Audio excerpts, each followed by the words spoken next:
दिवाळी विशेष अशा चकल्या करूया। इथे मी हरभऱ्याची डाळ घेतलेली आहे।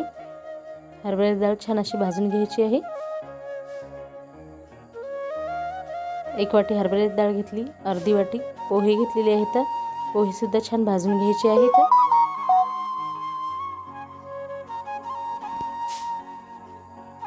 साबुदाणा घेतलेला आहे, हे सुद्धा छान भाजून घ्यायचं आहे। 1 वाटी तांदूळ घेतलेले आहेत, हे सुद्धा छान भाजून घ्यायची।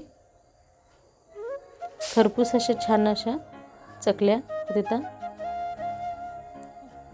ओवा आणि जिरं हे सुद्धा भाजून घ्यायचं आहे आणि याला चक्कीतून काढून घ्यायचं। थंड झालं की जास्त बारीक सुद्धा नाही काढायचं आहे। आता मी हे चक्कीतून काढून घेतलेले आहे। अशा प्रकारे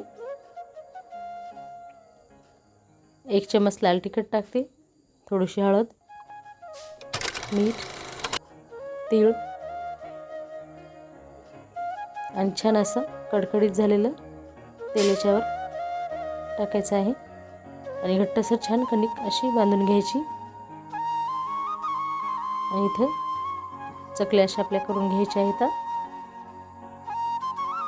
खूप छान अशा चकल्या होतात। आता तेल सुद्धा तापलेलं आहे आणि चकल्या मी तळून घेते। बघू शकता खूप छान अशा चकल्या झालेल्या आहेत, अगदी कुरकुरीत झालेल्या आहेत। कसा वाटला व्हिडिओ ते नक्की सांगा।